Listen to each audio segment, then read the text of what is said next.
You are listening to the Sod Pod, brought to you by Grassland Agro. Well, folks, welcome to this episode on the Sod Pod. Hope you're all well. Suppose this episode look at something a little bit different. We've got Bernard Furlong joining us.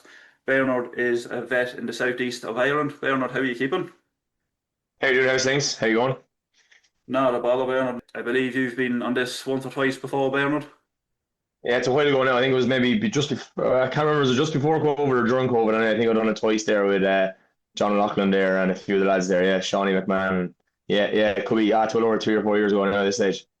Fair play. So it's probably fair to say you're more seasoned at the Sod Podding than I am. I don't know now. I don't know. It could be stuttering yet now. So we'll see. We'll see.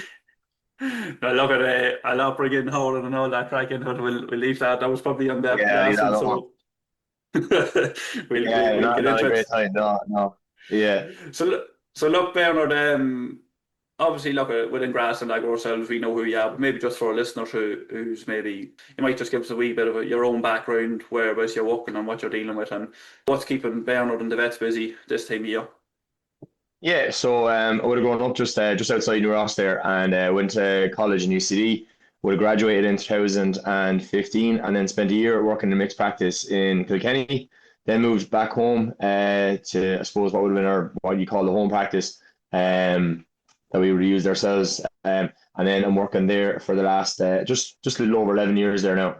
10 years in New Ross now, and 11 years fully as a mixed practice vet.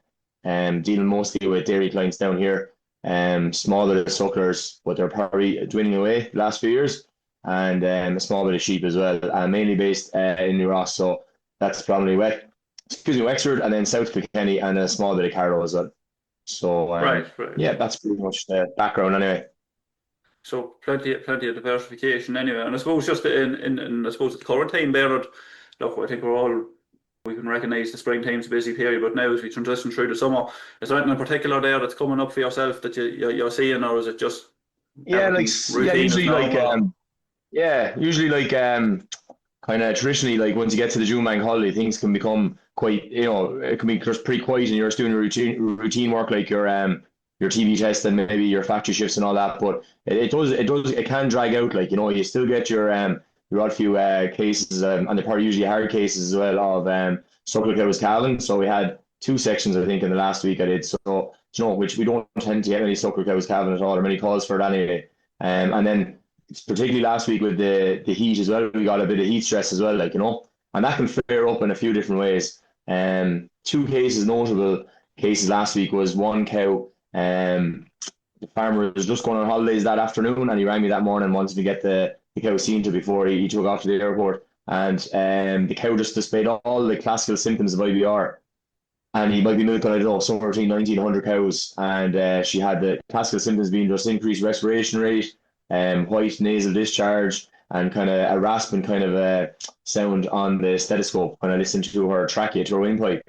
And she was probably coming up on the verge of a booster vaccine for IBR as well, but it was just a very warm time as well. So it was probably the stress of the heat, bringing her in, milking her, bringing her back out again. One of the younger cows in the herd as well, probably just very stressful, very hot time, and they had to walk a bit further than they would usually have to. And then she just developed. Once you're heat stressed at all, your immune system might drop a small bit. A lot of dairy cows in Ireland anyway, they're on that, it's a very fine line between when you're producing that high quality quantity of milk, I suppose, it's easy enough to pick up any of these issues. Like, so that was one case, and then another case was a cow. Oh God, she was calved maybe February, March, and she just got E. coli mastitis overnight, pretty much. The farmer knows she might have been a little bit off the night before, and the next day, which was the Thursday, which was probably the hottest day down here anyway, she just full blown cow with E. coli mastitis, and she required oral rehydration and then just IV antibiotics. And both cases made a good recovery, all right, which I thought they would, and both displayed high temperatures. But it just goes to show, even maybe the E. coli mastitis cow would be a typical spring call, but it can extend into the month of June as well, particularly in that period of heat stress, So would that be sort of nearly to the point you mentioned there, Bernard, where you have this excessive heat and the cow's immune system being slightly compromised, that would potentially be maybe the root cause of what give rise to the E. coli? Is that what you're thinking, or? Yeah, sure. So look, I suppose the cows like they're busy producing milk and going back in calf, and a small thing at all can tip them over the edge. Like, they're not going to be Mm. as stressed out as your sucker cow. The sucker cow just has to it's effectively just out in the same field every day, just tending to her calf, and that's it. There's no major pressure on the sucker cow in comparison to the dairy cow. Like, it's a fine line between success and failure with the dairy cow, and anything at all will tip them over the edge. Like, and it was very obviously quite hot as well, and they're no different to ourselves. They're probably just not immune to it. Mm. And sometimes we can be just presented with cows with just typically just heat stress on its own, just heavy panting, and just obviously maybe they're out in a paddock with little or no shade, or just in a real kind of a sun trap of a paddock, like. And we have been presented with them before, particularly back. I remember 2018, I think, was a real dry spell and a real warm spell, and I think the older vets used to always say, just if you are worried about a cow that is suffering from heat stress, it's just get a cold tap, a cold hose, and just hose down the top of her forehead for about a period of 5 minutes just to cool her down. And that's a very quick and simple way to try and reduce the hyperthermia that's going on within the body, like. Mm, mm. So just I noticed there you mentioned you're talking about particular cows. Would it ever be the case where like you'd see a full hair defect, as in you might pick up something No, I across the never hair being tend to off? see a full. Yeah, you never tend to see a full herd affected way. Like, it just tends to be kind of isolated incidents. Well, I never come across it anyway. But it Mm, just tends mm. to be maybe your one or two animals, that Right. would succumb to it, to whatever maybe, Mm, um, that's one of the major things that kept us busy in the month of June, or the last week in particular. But in the month of June and obviously into May as well, we were quite busy this year, and it seems to be a big uptake, and it's being pushed by the farmers themselves. Really, is doing an awful lot of synchronization protocols. So to get cows or heifers back in calf, particularly it starts off with your heifers, to have them mm. all calving down in a certain period of time, and put them all to fixed time AI, whether it be sex semen or conventional semen. And then towards the end of the breeding season, then you're probably left with your troublesome cows, the cows that might have repeated a few times or just never really cycled at all, and then they give us the phone call, and we inevitably end up just doing a synchronization protocol with them, like, of which there's many out there, but there's one or two main ones there, and we just kind of follow the we just put in the vaginal device and give them the schedule to follow, and they'll call on their AI man then to do the job after that then. But that is quite busy, and it takes up a good bit of your morning as well, like, so. Mm. But it's And listen, fairly routine work, to be honest.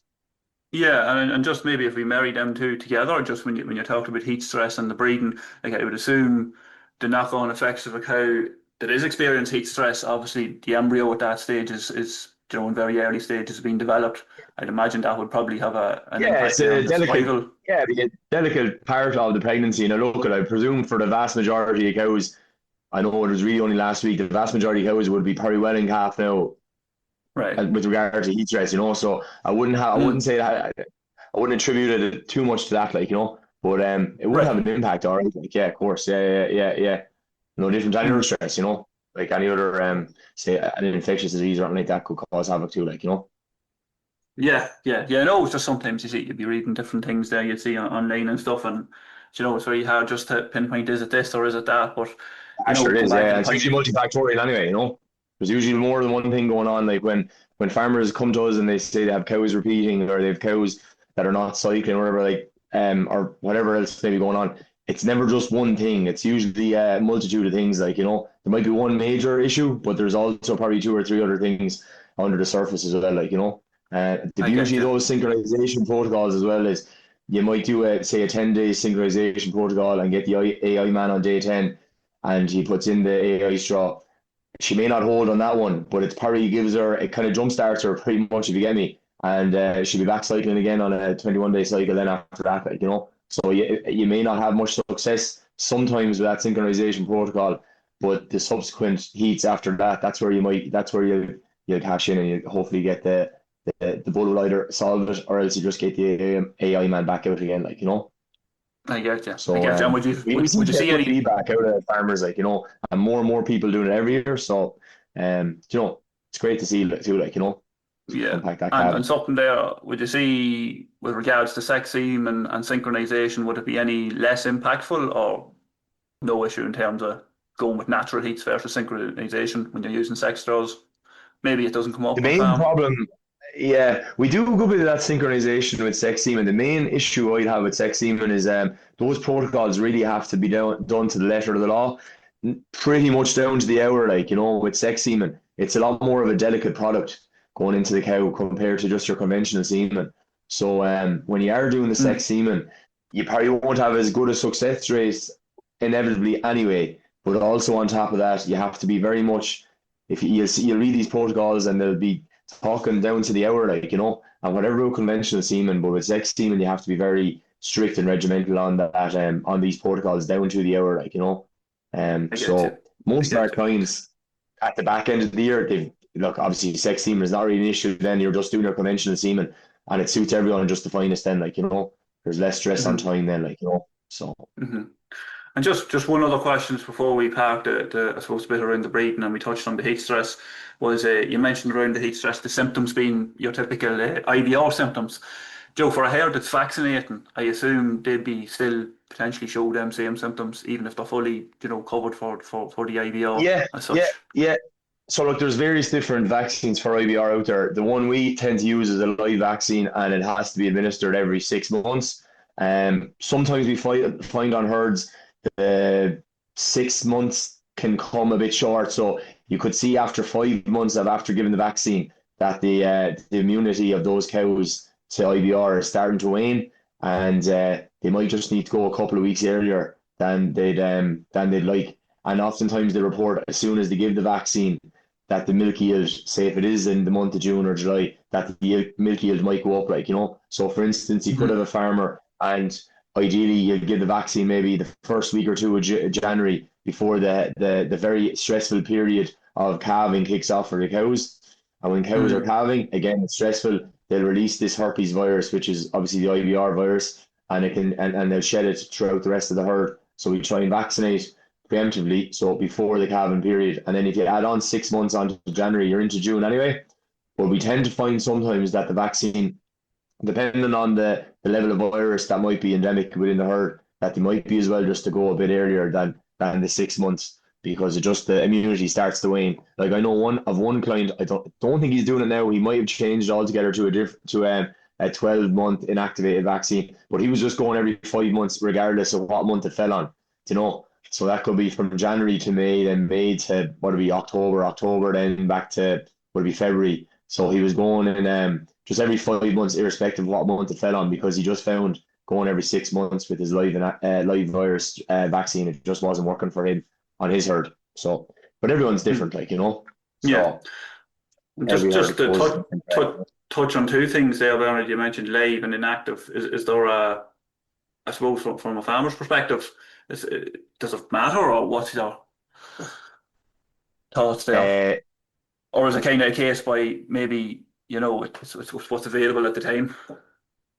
it would matter. I suppose it doesn't matter too much to the farmer. It's just good to know for our sake what our clients are using. Are they using a 12-month inactivated vaccine? Are they using a 6-month live vaccine? I suppose our practice, the way it just is, we just tend to use it. We just tend to use the 6-month live vaccine. It wouldn't really have major implications, really, to be honest with you. It's just the vaccine we tend to use, and that's it. And it's I like a get lot you. of things in farming, once or in life in general, once you're used to using something and it's working, it's kind of don't fix something that's not broken, So that's it. I'm sure there's Yeah. plenty of practices out there. They just use a 12-month inactivated one, and then they're probably getting on the finest. And there's no right or wrong answer there, it's just whatever Yeah. we're kind of accustomed to using, we just tend to stick with, and that's it. Yeah. Yeah. No, as you say yourself, it's not broken. Don't try fix No, it, isn't it? no, So, no, no, that's it. um, we'll move on maybe just to from the bigger animals maybe to the calves when they go out to the field. Something that raised its head over the last few years. Would have heard a couple of farmers saying about this summer scour syndrome. Yeah, And it seems to be pretty impactful in terms a lot of hard work goes on around the calves, getting them weaned and they're in good shape. And then it's very disheartening. You put them out to the field and within a couple of weeks, they're starting to go in reverse. So you might just maybe explain a little bit more what's happening there yeah. or Look, it's a terminology that's been thrown around there for the last while. I suppose when I left college, it wasn't really. That was 2015. it wasn't really spoken about much at all. There had been research done on it, all right, and there had been a lot of research done. I think down in New Zealand was where most of it was really done. What it is really what it says on the tin. Like it's just cows that go out to grass and start scouring, and it's obviously always the summertime. What's the cause of it? Again, no one really has the answer to this just yet. There tends to be a lot. I was at a conference there in Kilkenny a few weeks ago, and the main threat seems to be high levels of nitrogen in the grass, and maybe high levels of ammonia building up within the calves' digestive system might be causing the most amount of havoc. But other things can crop its head. To me, I do think a lot of it is all right. It is that high nitrogen. It is just this.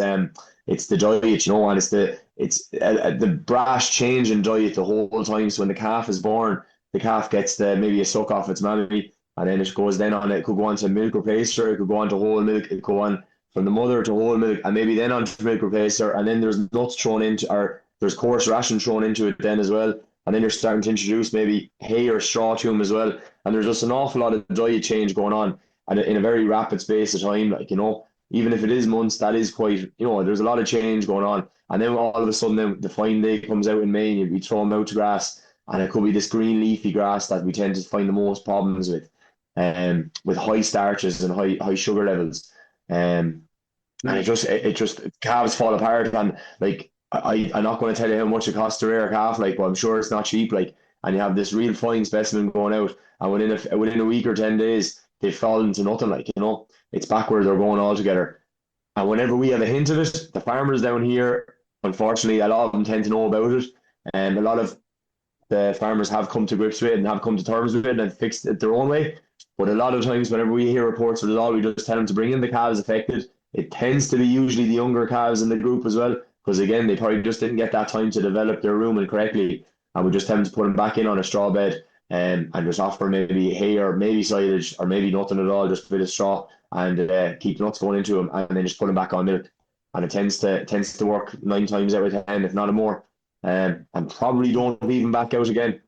I was with a dairy farmer in the south of Kilkenny there last week, and he had a problem with 2 or 3 of them. And his discussion group, a lot of them now next year they're going to plan on just not leaving their calves out at all for the whole summer. So their first grazing, the first bit of grazing their heifer cows will do will be when they're 12 months of age, maybe, which sounds a bit drastic, but it does, I suppose, it does make sense. I suppose if you are rearing those calves and you are running into that much water, I could see how someone would want to do it, all right, whether it's the right thing to do is another thing. It sounds a bit drastic, I was suggesting to him maybe the month of August, maybe leave them out for a month to 6 weeks.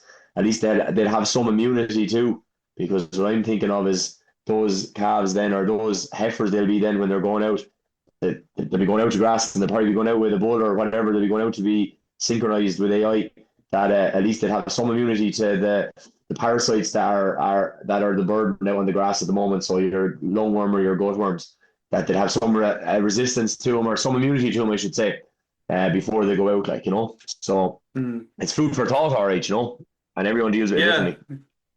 Yeah, look at it, I suppose, it does definitely seem to go again, what feels right in terms of trying to get your calf out as early as possible. But at the end of the day, you can 100% see, or it's just not worth it if it's going to be looking at your calves going in reverse. And even the time, the time of having to, it should be a period where you can sort them out with a bit of concentrate, move the wire, and move on to other jobs. And next thing, you're going looking for help to bring calves in. It's I can say I could see that where they're coming from. I understand it, But look at it. That also has to be said now too. Summer scour syndrome. It's an easy diagnosis sometimes for people to give. Sometimes it could just mean that they just need a dose, and they could have just a high worm burden. It could mean they just have coccidiosis. It could mean that they just have salmonella, which is a bacterial infection of the gut. It's not always just this diet change or this summer scour syndrome issue. It could just be one of those other issues too that's going on as well. So it can be an easy one to blame, all right, sometimes on the when calves are not thriving, And I suppose, look, I want to actually ask you about that, about, the dosing strategy as well. But just before we come to that, we'll finish on the summer scour syndrome. Is there anything to be said for maybe rougher pastures? I know, because there you mentioned about lush grass that's maybe quite high starch content, high protein in the leaf.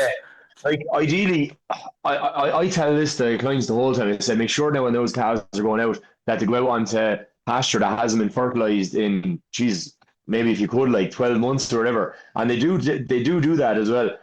But they still tend to come up. They still get the issue at all. But I suppose it's if it's that real green leafy pasture, like that's the real no-no, like and you really want that pasture not to have been fertilized for as long as you can. Like I know, look at you guys do that side of it. I'm not really into that side of it, but you're really looking for just kind of old grass, I suppose, what you're looking for. And traditionally, years and years ago, the older vets would tell you that a lot of the calves that were being reared on farm, they went out into the paddocks with where the sheep were being kept as well, and they really had that kind of very short grass or very kind of old grass, like it wouldn't have been fertilized too well at all, and they never seemed to run into bother as well. But then years ago too, now cows weren't being pushed as heavily either when they were starting off in life too. But the older the pasture, there's probably going to be less carbohydrates and less sugars in that grass anyway, and more fiber. It's really just all about fiber because fiber is what develops the rumen, and the more of that they can get in that at a consistent rate throughout their initial months of their life, that's what we're really aiming for here, You mentioned there, Bernard, on the when we are on the calves, coccidiosis and warm burdens, and if this is presented, is it summer scour or is it not? And I suppose there's even now a bit of a shift away from trying to go routine dosing as opposed to say every 4 weeks or whatever a farmer was doing. They're looking at fecal leg counts. What's the starting point there for a farmer if they have? Yeah, sure. Just say for argument's sake, if you are a farmer and you're leaving out your calves, say the 1st of June for argument's sake, I usually tell the farmers, and the farmers will always ask me like, when will I dose them? And my simple thing is whenever the clinical signs arise. So the three main symptoms you're really looking, I suppose, are calves that are coughing, calves that are scouring or dirty behind, or calves that are just not thriving with maybe a poor coat. So those three are the main symptoms, I suppose, of maybe a lungworm issue when it comes to coughing, or ill thrift, or else it's scouring on ill thrift with the gutworms, or coccidiosis for that matter. But I usually tell guys the first 4 weeks you're probably going to be very unlucky to run into parasitic problem then, whether it be coccidia, lungworm, or gutworms. Now it wouldn't be beyond the realms of the possibility, but it'd be uncommon until after maybe 3 to 4 weeks. So I tell people to leave them be for maybe a month anyway, and then maybe go in and just get a dung sample. And the best time to get a dung sample for me really is if you're feeding them at a trough, that they're going to obviously inevitably they're going to pass dung at that stage, and maybe just pick up somewhere around half a dozen dung samples, put it into a clean jam jar, and just present it to your vet, and they can run a dung sample. I would say 99% of vets now probably have an in-house automated machine there now to run these dung samples, and we'll probably be able to give you an answer within the next 24 hours after you pass it in or drop it in, and it'll just give you an idea where the herd is at with the calves. And if you have maybe a high worm burden, then they'll tell you if it's over 200 eggs per gram of gutworms, then that's a necessity then to dose. And then coccidia as well is a slightly different. We don't really have. There's many different species of coccidia parasites out there, and some of them cause disease and others don't. So the ones that don't, we just call them non-pathogenic. They don't cause disease. And the ones that do, we call them pathogenic. And you can get a very high reading of coccidia, but the species that are causing it may not be causing the disease process. So you could have the finest bunch of cows out there that are not scouring, but could have a high reading of coccidia, because the coccidia they're harboring are non-pathogenic. They're not causing an issue at all, and vice versa too. So you kind of have to take all the information you get from the dung sample in lieu with the clinical signs that are being presented to you as well. But some farmers will tell us anyway that they know they're going to send them out into this next paddock, and they know right well they're going to get coccidiosis in this paddock anyway, because they have for years upon years. They always struggle with it. And so what I usually tell those guys is if they have the cows go on, say, paddock A for the last month and they're fine, but as soon as they put them onto paddock B, they have an idea that they're going to get coccidiosis. So I just tell them to dose in advance of that, so as to prevent the clinical signs from developing, or prevent them from getting too bad, at least anyway. The fact the farmer knows that, what would you put that down to? Would that be ground that maybe was grazed with older animals as well, that there's a higher risk there? What I do you don't know, think? sure, if there's a history. See, coccidia is, I suppose, is a parasite, and the eggs are the oocysts are just present on the in the environment, you know. So if it's no different to the shed analogy, if they're going to get it in the shed, they're getting it in the shed because it was there from last year. Like, you know, I suppose it's no different for the coccidia as well. They're just higher burden in some paddocks over others, you know, and we just tend to see that. And some people would suggest that if you are finding that paddock being a problematic paddock, whether it be with coccidia or with cutworms, it might be advantageous to reseed the paddock. But to reseed the paddock, you're probably best to plough it up instead of just what's the new modern way of reseeding now, Peter? They I just use just come in with a disc and a harrow yeah, sitting on they're the top not of they're it. not Yeah, like turning the sod as much as what yeah. a plough would. So you want to really kind of turn the sod and shake it up, like, you know. And that we have advised farmers to do that, and they have no success with that as well, like, you know. So Hmm. I suppose you fix one problem, you end up with another maybe sometimes too with when you are reseeding that way, like, you know. But we have that Yeah, has worked, like, you know. Now, I'm not saying this won't work on every farm, but it's definitely an option out there, you know. And you might ask me then as well, why does he keep putting the calves into the same paddock every year if he knows there's going to be an issue? But sure, every farmer is different, and he probably has nowhere else to put them, I suppose, you know. There are certain paddocks are for the cows, certain paddocks that out farm might be for the heifers, and then the rest of the paddocks then are just left, or fields are just left for the calves, like, you know. and So just on the fecal egg counts and the coccidia, when you're testing for it, it doesn't that test doesn't differentiate between the ones that are pathogenic and not. Am I right in saying that? no, it Or doesn't. No, it doesn't. Now, maybe in time, I'm assuming in time with all the technology available, I'm assuming in time potentially it can, but as of now, it can't. But having said that, I still wouldn't be brave if someone is presenting me with a sample and the calves are scouring and they have a high coccidia count. Well, obviously, then you're adding two and two together and you're saying, sure, must be coccidia causing it. But if you have calves that are not scouring with a high coccidia count, I wouldn't always be rushing to tell them to dose. But if they have a history of coccidia on the farm, I will be, you know. So like that's where that this kind of client farmer relationship is an ongoing thing where you know you just need to know your clients, you need to know their farmer. I suppose that comes from years of working with them, like, you know. Um, Now yeah, coccidiosis, most farmers can probably identify it anyway. It's where that calf is forcing and no dung coming out, and the dung is kind of black in color because it's this digested blood. When blood passes through the digestive tract, it it becomes black in color, and that's just it's been broken down by enzymes within the digestive tract, and it comes out black in color. On either side of their tail, You'll just see this black bum, I suppose, and they're forcing. The tail is up, and they're forcing. So sometimes, like, most times, you don't even need to do a dung sample for that. You know, if it looks like a duck and quacks like a duck, it's a duck. Like, you know, it's just that simple. You know, you don't need to just go in and you dose it. Like, you know, but most of our yeah. clients have coccidiosis issues. They'd spot that a mile away, and they just come in and they get the dose, and away they go again. Like, you know, and then there's obviously a certain cohort. Then they might be a bit worse for wear, and they'd have to be treated all right by the vet or call out the vet then at that stage. I guess And just yeah. another It's what note, it. there is one main point, I suppose, with that dung sampling as well, is the coffin calves. So a few farmers are dropping in dung samples because their calves are coughing. And sometimes it's an awkward conversation to have because basically, it just in its simplest format, and we won't get into the life cycle of the lungworm and all that here, but just because your calves are coughing and you drop in a dung sample, the dung sample could come back negative, but yet they still have lungworms. So that's what we call a false negative, you know. So it means that it's given the results is coming down as negative, but yet they actually do have lungworm within their lungs. So it's a false negative, like, you know. So it means they actually do have lungworm, but the test itself can't pick it up because it's just not the lungworm haven't started shedding the eggs of the lungworm in the dung yet, you know. So it's just something to know. That's why whenever I hear a farmer saying the cows are coughing, I tend to tell them I start talking about dosing straight away and not about dung sampling, you know. So Yes, yes, because you yeah. want to get on top of that lungworm, like, you know, because it can, lungworm does kill cows, like, you know, it does cause a little thrift, it does set cows back. So you want to get in there before any of that crack starts happening, like, you know.